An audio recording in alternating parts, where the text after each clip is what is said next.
Guillaume Pépi, le patron de la SNCF. Là, c'était l'amant de Richard Descoings.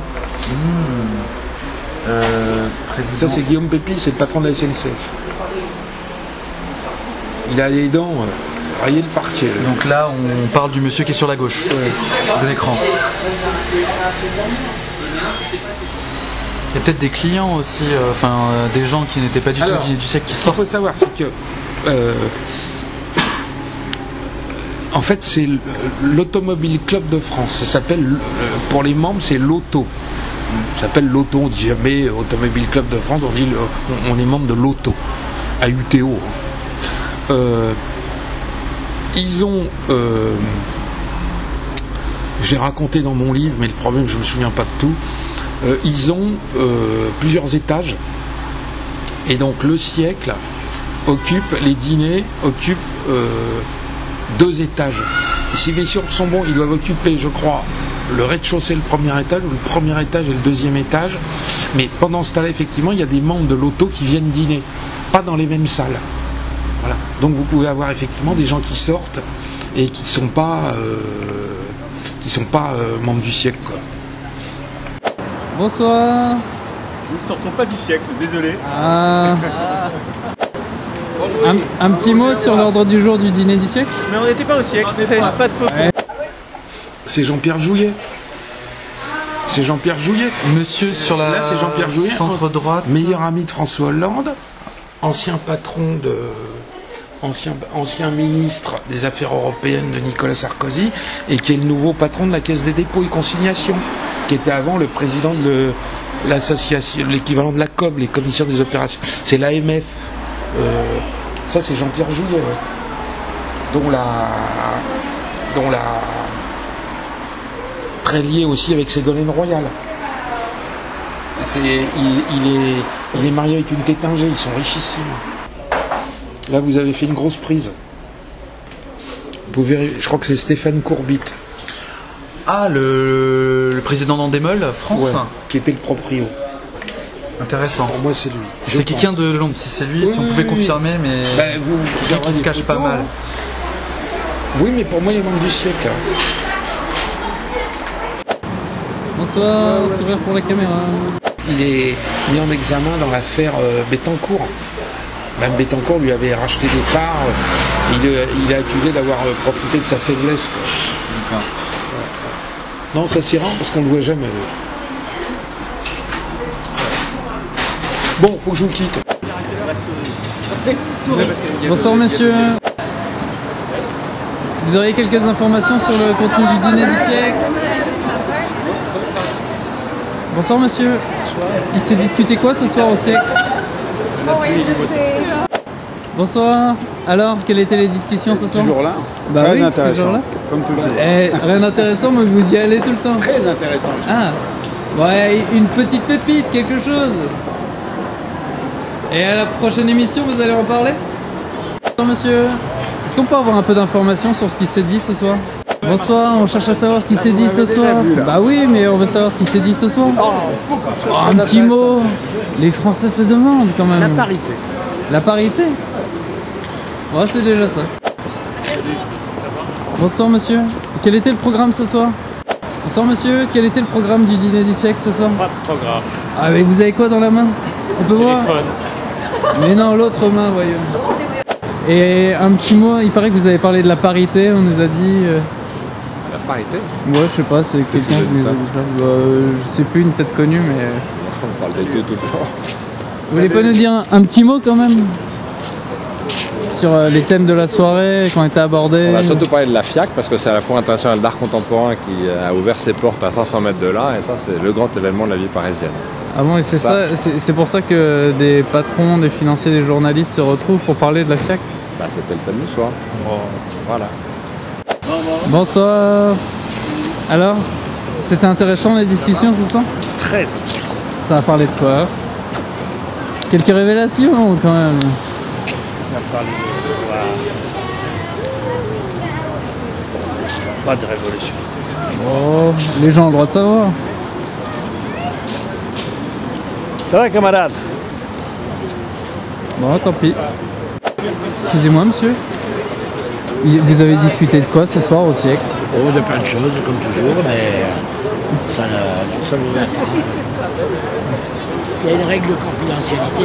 C'est vrai, mais pourquoi il y a des journalistes, ils passent à la télé, ils présentent les informations? Et quand ils y participent, c'est à titre privé, mais après ils n'en reparlent pas à l'antenne. C'est parce qu'ils ont des choses, ils ont des réflexions, ils ont des choses à dire. Ouais, bon, je vous remercie.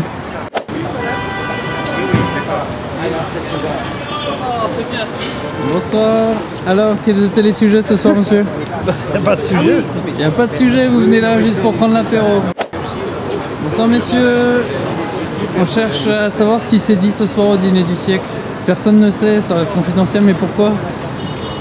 Pourquoi on cache la vérité aux Français? Alors, comment c'était ce dîner du siècle? Quelques sujets bientôt, on en entendra en parler sur France 5.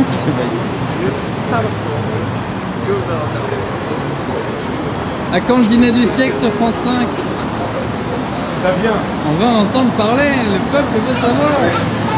Il y a des dirigeants d'entreprise, il y a des politiciens. Comment ne pas penser qu'il a conflit d'intérêt une fois que vous interviewez les gens après? Aujourd'hui, c'était pas au siècle, j'ai déjeuné avec le patron du CNRS. Ça me passionne, moi, notamment la biologie, etc. Et puis même la recherche, d'une manière générale, ça me passionne. Je peux déjeuner avec le patron du CNRS, c'est d'ailleurs la première fois que je le rencontre, mais j'espère le revoir. J'apprends plein de choses, ça passionne, j'ai plein d'infos, même sur la recherche française, sur ses grandes orientations, sur son articulation avec l'université. Mais si demain on apprend que le CNRS il a mis 50 millions de côté, vous pensez sérieusement que ça va m'empêcher d'interroger le patron? J'ai une question pour vous. Quand vous présentez le 20h, vous avez la sensation de dire la vérité ou pas, par exemple? Oui, la théorie du complot, mais... Ouais, mais la théorie du complot, par exemple, quand vous nous dites que Ben Laden et 19 pirates de l'air ont réussi à détourner 4 avions pour faire tomber 3 tours, ça c'est une théorie du complot, ça? Voilà, on est en plein dedans là. Et non, mais par exemple, quand. C'est vous qui êtes en plein dedans. La question de la vérité, l'objectivité. Bah, l'objectivité, c'est que. Ça veut dire quoi la vérité?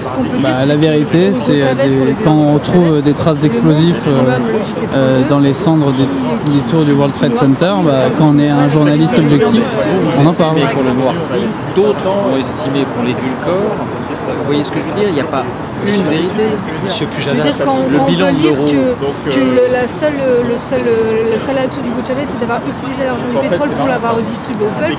Quand on peut lire ça, par exemple, dans un journal comme Le Monde, c'est quand même assez impressionnant l'état d'esprit de manipulation. Ouais, moi, je ne suis pas au Monde. Sur la 2, on a fait un bilan d'Hugo Chavez. Vous allez le regarder et vous allez dire... Il y avait des fautes qui avaient été relevées par le site Exactement, internet. je les ai corrigées moi-même. Je les ai corrigées moi-même.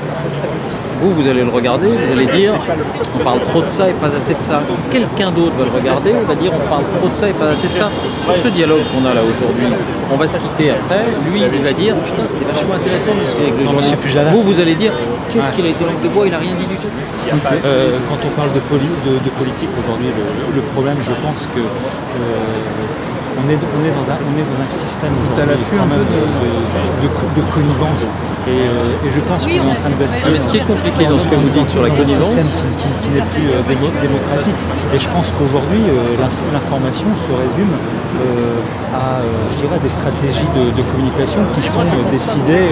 Je ne sais pas où, moi je ne crois pas à la théorie du complot, mais à un moment, moi ça m'ennuie qu'on passe des semaines sur l'affaire Leonarda, ça m'ennuie qu'on passe sur des sujets qui, à la limite, sont presque anecdotiques, alors que les vrais sujets aujourd'hui à traiter, c'est quand même le chômage, la misère, le logement, et qu'à la limite, quand on regarde votre journal, ces sujets, ils sont presque réduits à la fonction. La misère, le logement?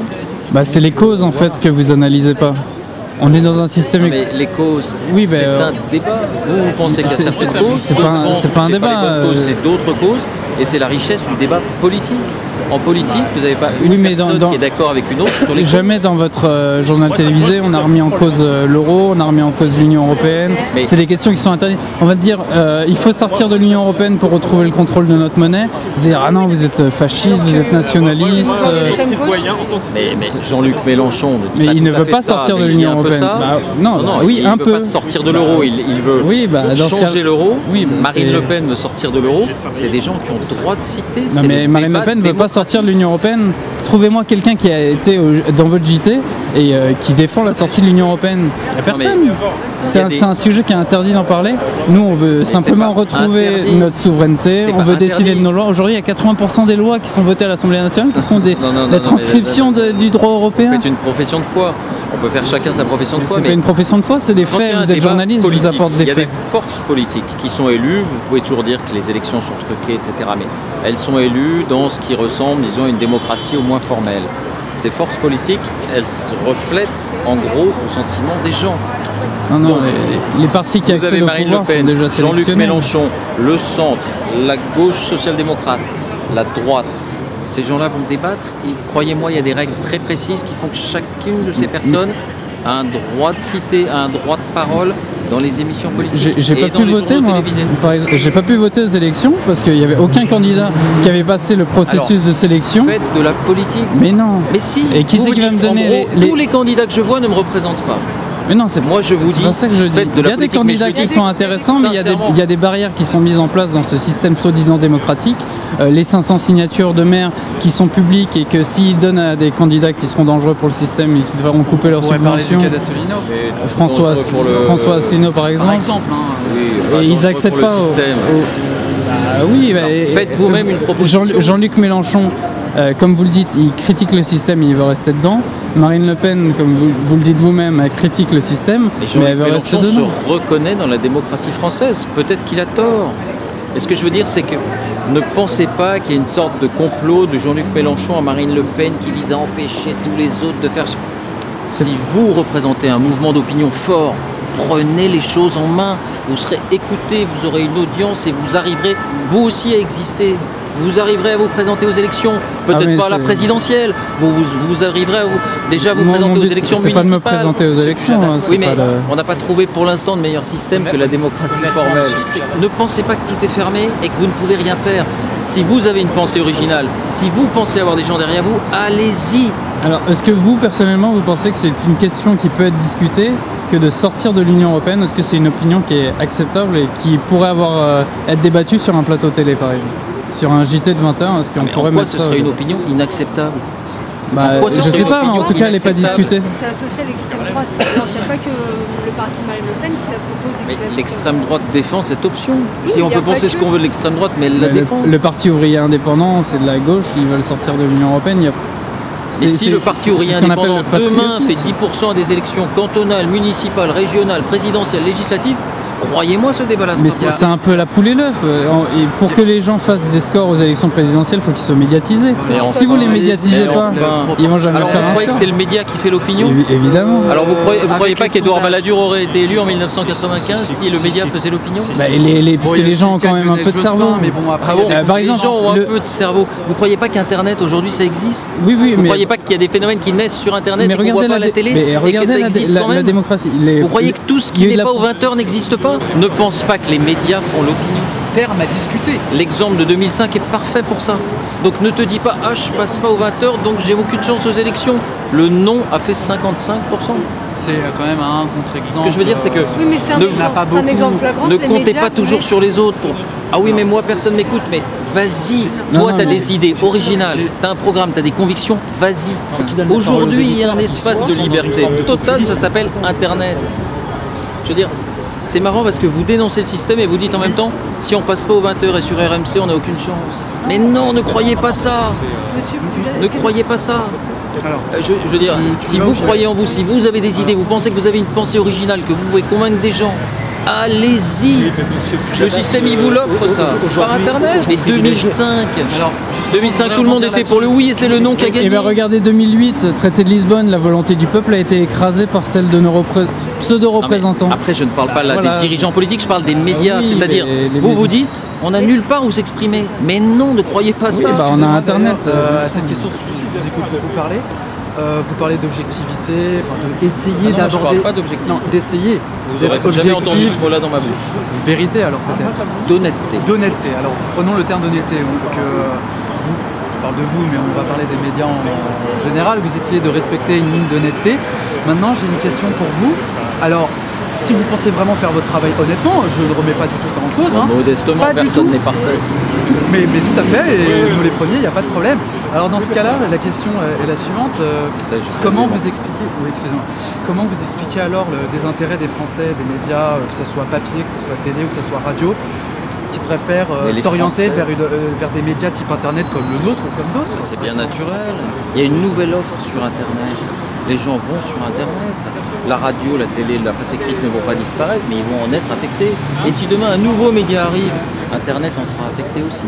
Et j'allais dire, tant mieux d'une certaine manière. Vous pensez qu'en fait, que les gens se tournent vers internet de par le statut, plutôt le support particulier, plutôt que par le fond que les médias abordent? Non, mais je veux dire, pourquoi les gens seraient ad vitam aeternam, génération après génération, privés aux mêmes médias? C'est pas vrai, monsieur Pujadas. La consommation des médias, elle évolue. La France profonde s'informe pas sur Internet. La France profonde, elle regarde C'est dans l'air le soir. Oui, mais C'est dans l'air, c'est une imposture. Oui, mais dans 20 ans, ça va changer. Mais dans 20 ans, ça va changer. Vous êtes d'accord quand je vous dis que C'est dans l'air, c'est une imposture en termes de journalisme? Je sais pas, j'ai pas de jugement à faire prévaloir. Ce que je veux juste vous dire, c'est que c'est en train de changer. Oui, c'est en train de changer. Ne me dites pas que l'audience d'Internet aujourd'hui est le la même traité transatlantique, le mécanisme européen de stabilité, chez les intellectuels. Ne prenez pas les gens pour des bœufs. Chez les étudiants, chez les gens qui s'informent. Mais dans la France, ne prenez pas les gens pour des bœufs. Ils sont pas idiots, les gens. Mon père habite en Picardie, il est ouvrier et il regarde. Pour prendre ça comme Pujadas, mon père il habite en Picardie, il est ouvrier. Mais ne le prenez pas il vote à gauche et le soir il regarde C'est dans l'air, il trouve que C'est dans l'air c'est bien. Oui, mais dans 20 ans son fils sera sur internet. Je veux dire, ça évolue. Ne prenez pas les gens pour une espèce de public passif comme ça qui n'écoute rien. Et il ne faut pas mépriser les gens. Non mais c'est vrai. Pourquoi les gens ont divorcé, si on peut dire, si le terme n'est pas ils n'ont pas divorcé, c'est une érosion très lente. En tout cas, in fine, il y a bien un divorce de la part des Français envers les médias. Un désintérêt alors peut-être. Je sais pas. Quelle en est la cause au final? Parce que... Mais la cause, c'est qu'il y a de plus en plus de médias. Il y a de plus en plus de chaînes. La multiplicité des médias. Enfin, je vous dis, c'est pareil. Montez votre média. Vous en avez la possibilité. Et ben voilà. J'ai une dernière question par rapport au... Mais je veux dire, croyez-y. Le système là, il est plus ouvert. Qu'est-ce que vous pensez de ça? Il est plus ouvert qu'il ne l'a jamais été. Je sais pas. Donc c'est tiré du journal. Le système est plus ouvert qu'il ne l'a jamais été. Profitez-en, oui, monsieur Pujadas. Ben voilà. J'ai juste une question par rapport au référendum européen. J'ai l'impression que vous vous plaignez. Ah oui, mais nous on peut pas, on n'a pas accès. Mais non, moi, quand j'avais votre âge, le système était complètement fermé. Nous on a accès, on déplore juste qu'on peut voir dans la télé le peu de fois où on l'allume. Et vraiment, c'est dommage.